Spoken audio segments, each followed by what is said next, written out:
Welcome to the final session of the day. Last but not least, this session is started by Elisabetta Lonati. That which principally ennobles any science is the dignity of its object and the public utility arising from it. Midwifery and medical writing in 18th century British reference works. Over to you. Thank you very much. So I start from my title, and I use this quote because it summarizes, in a sense, what I'm discussing, and it moves from what it highlights the effort from an 18th century medical practitioner, medical men, midwives say to move towards something that actually became a branch of physics. And these are the words used by Lee. So in the second half of the century, branch of physics or branch of medical art, science of midwifery, a science of the utmost importance, and ultimately puerperal medicine or obstetrical medicine by Aitken in the 80s. Obstetrics is attested in the OED as the first, it is first attested in 1813.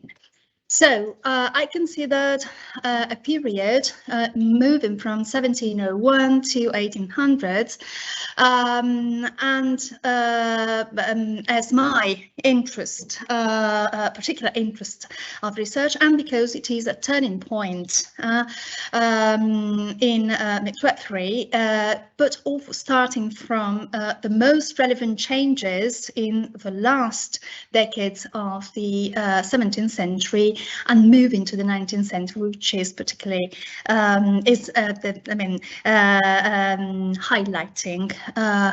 new and very particular changes into science. So my interest, my general aim is historical and diachronic, and is a linguistic analysis of the art and science of midwifery. I'm interested in the paratext of British reference works, and these works are defined as companions, essays, treatises, accounts, lectures, guides, and they may refer to very different text types and also genre. My corpus is of written text in English, published in English, and the paratextual section includes front and back matter. Actually, back matter is seldom included, seldom used in these kinds of texts on midwifery, whereas front matter, in the front matter I include title pages, table of contents, prefaces or introductions, advertisements, but I excluded dedications. My research questions. Start from the terminology used to introduce midwifery and in general what is around midwifery, so equivalence, definition or single words, the lexical and conceptual network used by authors in general, so practitioners or apothecaries, surgeons, physicians, midwives or men midwives, and what midwifery is or should be for them and for an emerging community of practice in a very broad sense. And then the recursive, linguistic and rhetorical issues used to build up the discourse and the discourses on midwifery, so to inform or instruct or explain, expose, categorize and systematize empirical, experiential, experimental, scientific contents, discoveries and processes. I started from two words, that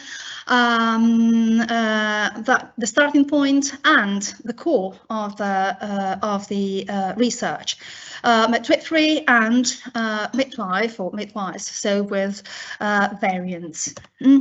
So How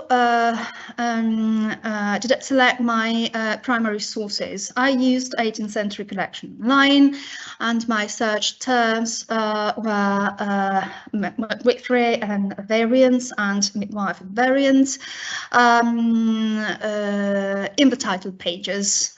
So I wanted to have these words, selected only those words that included these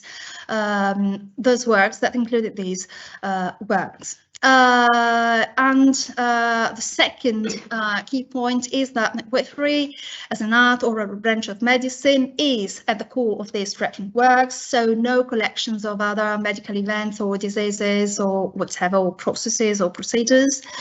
And the results highlighted that there are many texts, including those 4 words, and many of them overlapped, obviously, because they may include more than one word, and that because there are many works, I mean, more copies of the same work. So manual selection reduced the corpus to 130 works. They are categorized as monographs in the 18th century collections online, but they are works of various length and complexity, from, let's say, 10 to 20 pages to 400 pages, but all of them are categorized as such and are used them all.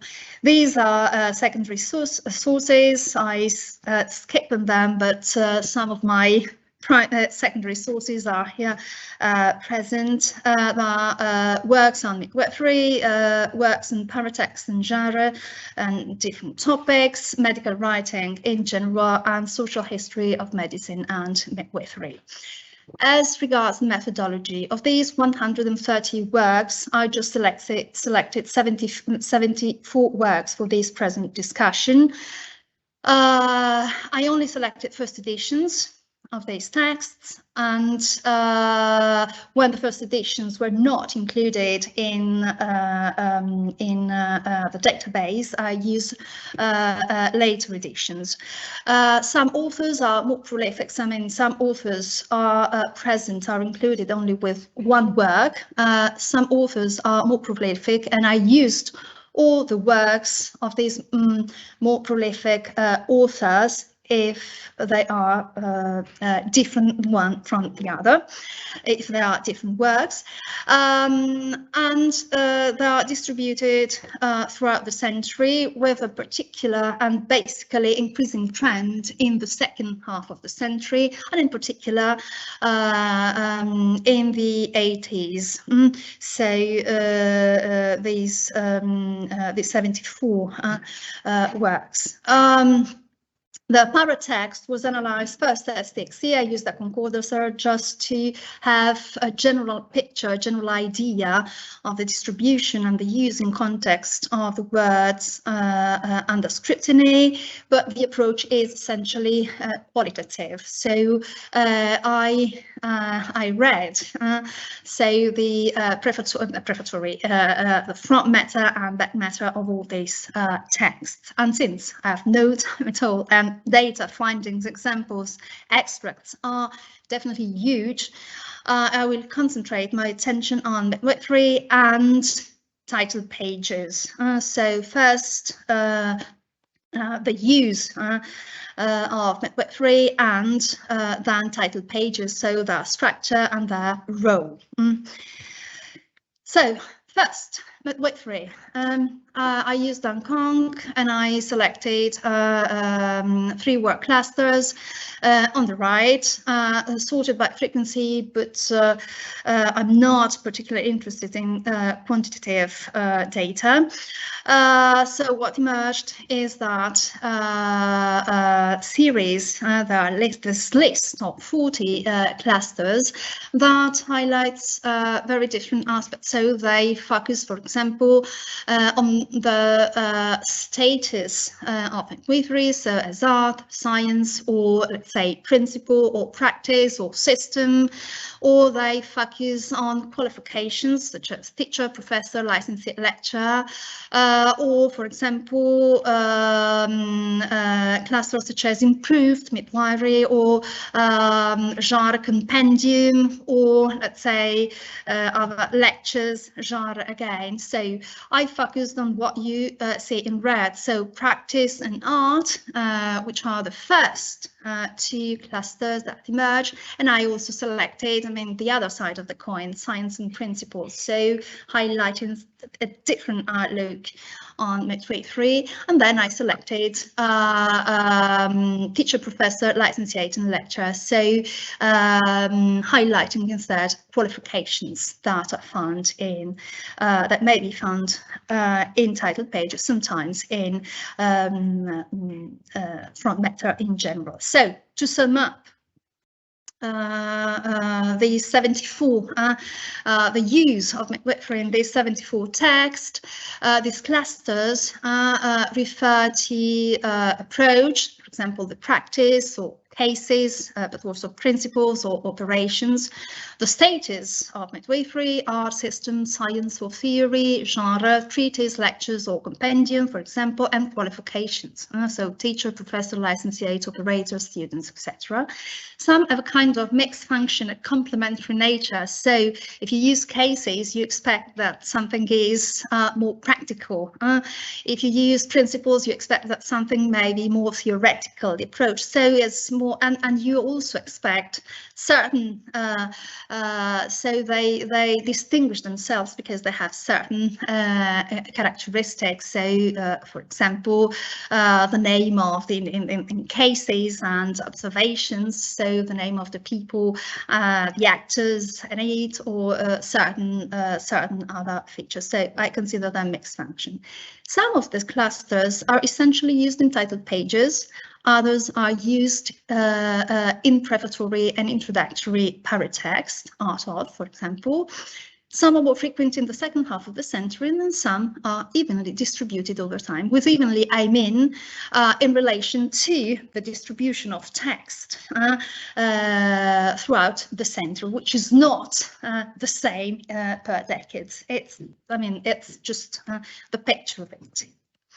So, for example, practice of midwifery is essentially found in titles and title pages, and it is more often than not associated to lectures, course syllabus or syllabi and treatises, and in these in the second half of the century, or let's say complete practice and is associated to other is found in longer sequences, so principles and practice, or theory and practice, or complete practice of midwifery, which is the work by Stone, title pages, so to preserve the essays on the practice of midwifery, or in prefaces and introductions, but in the third quarter of the century.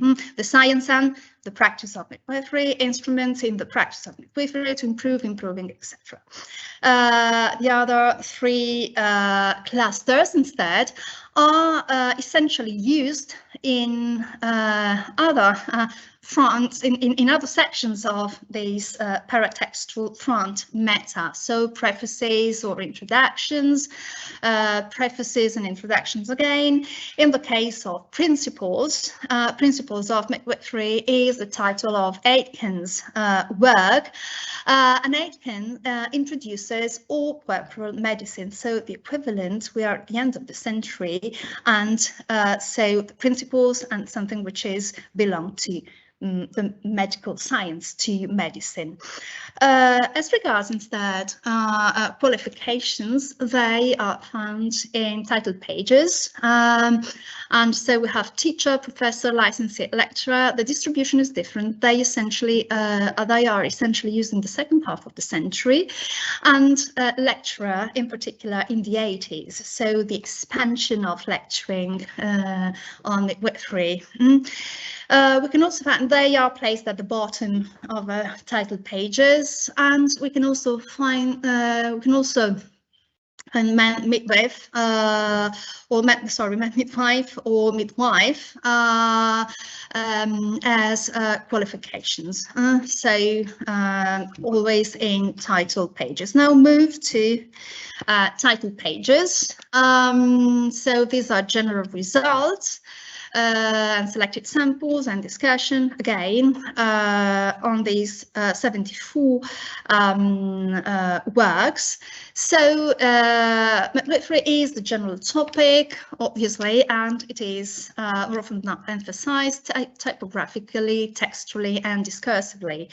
While typographically, because the typeface is so in capital letters used. Usually it is placed at the top of the page or mid-position, whereas qualifications are put at the bottom of it. Textually, so what precedes and what follows midwifery in title pages, but also text types and genre issues, so compendium or treatise or practice or observations, and also conceptual and, let's say, epistemological disciplinary construction. So our title pages are structured.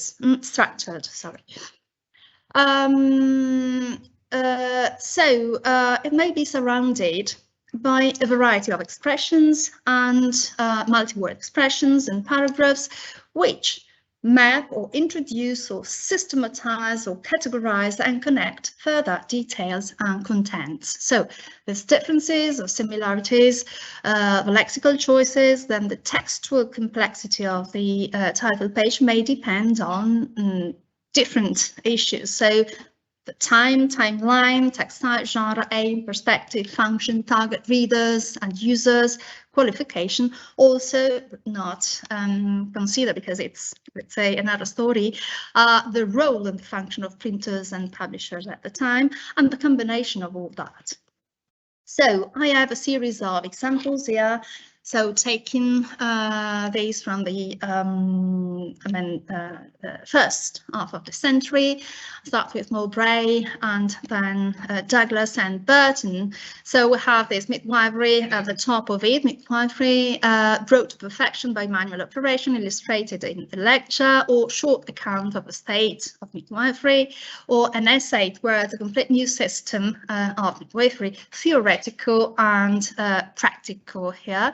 And then in the blue boxes, you have, in the first case, you have not only contents, but structuring of midwifery.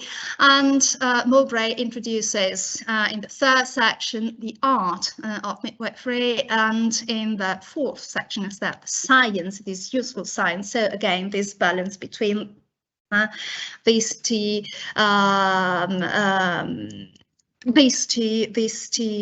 aspect, or more structured, but in a different manner.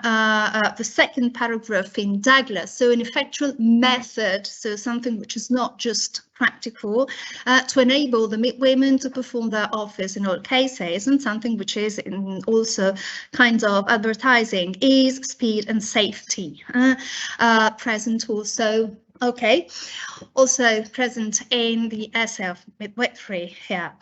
There is an interesting in the preface, but here is not an interesting discussion by Douglas.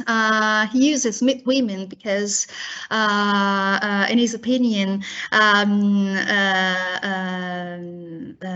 that midwomen, so midwives are not only wives, and men midwives is something which cannot exist. So midmen, this is these are instead two women writers, two midwives, two practitioners. They define themselves practitioner in midwifery, Mears and Stone, all female practitioners in as qualifications. Why are they interesting? There are 60 years in between. So in the first case, we have a very practical approach, and we have 40 cases, observations, art, extensive practice, quotients, and a series of contents, so a series of cases which are not grouped thematically. Whereas in the second case, we have the typical end of the 18th century title page, so it's neater than the preceding one. Whereas the contents are definitely dense and detailed and more structures. And so we are moving with something which is, let's say, more defined in a sense. We can skip here. I'm particularly fond of these title pages. So these title pages belong to syllabi. The first is by Lick, the second by White, just 20 years in between. So they tell more or less the same, so they display the same contents, but what is evident in the second example, so White, is that there are more abstract, and so a handful of abstract nouns that in a summarize so all the many contents that can be found, and for example pathology or general doctrine, or acute and chronic disease, treatment and method of cure, which is the same structuring of medical procedures at the time, not only midwifery. So we move toward medicine, and more, let's say, scattered number of words is used by Lick, even though they are the essence of the content is the same, but there's a difference in organizing the material. So we are in the 80s, so very neat page, a treatise of midwifery, and so you have management, treatment, complaints, and female and children so associated. Women and children contents are more structured, so to compensate what was not included in the title page, as in the first half of the century, they move and use something different, some different strategy. This is interesting. We have principle of midwifery or puerperal medicine, so a more technical word. And so lecturer, he was a lecturer in, you can say, anatomy, surgery and midwifery, so very close association. And in his contents, puerperal anatomy and puerperal physiology, so let's say more technical expression. Here I can Denman, I can skip. This is my last example, and it's particularly interesting. So closing the century with Nisbet. Why is it so interesting to me? Because we have at least three words that include and that label midwifery as something that now belong to medicine, and in a particular kind of medicine that is practice in institution, in hospitals and infirmary. Clinical guide. The subject of midwifery is the only title that have midwifery here at the center of it, but also puerperal and obstetrical pharmacopoeia. So again, from midwifery to something which is more technical and strictly linked to medicine. Look at contents and the organization of contents, so abstract terms and subdivision, structuring of these disciplinary knowledge into different groups, class 1, class 2, class 3, and that book to abortion. So to sum up, So midwifery is an encompassing, dynamic and flexible term in even an evoking terms in the paratext of these 74 works and in the hands of the users, which means writers and readers, so people that actually produced and used. It is related to multi-word expressions in prepositional phrases, essentially, and their distribution may depend on different paratextual sections, functions, writer-receiver's relationship, and the time when they were produced and used. It is especially used as a core element in title pages all the time, but also surrounded by an array of verbal elements and structural sections. As regards lexical density and the lexical network, until the 1760s, until the end of this period, contains approaches and procedures, reformulations and expansions of the title, including specific aims, target users and qualifications. So the title pages are dense, whereas in the last 35 years, particularly starting from the 1770s, midwifery is associated with a more limited number of words and more abstract and encompassing terms associated with pathology, doctrine and pharmacopoeia, etc., and specialized or specializing branch. So it emerges as a specialized or specializing branch of medicine, so as puerperal medicine associated with puerperal anatomy, physiology, obstetrical, pharmacopoeia. So the process of medicalization is clear, and at the bottom of title pages, lying in hospitals, infirmary, and also clinic emerge. These words emerge, clinical guide at the top of it. So it's the complex structuring of contents moves to the table of contents, and these content sections also highlight epistemological issues and principles and the need of taxonomic representations and lexicalization. That's it.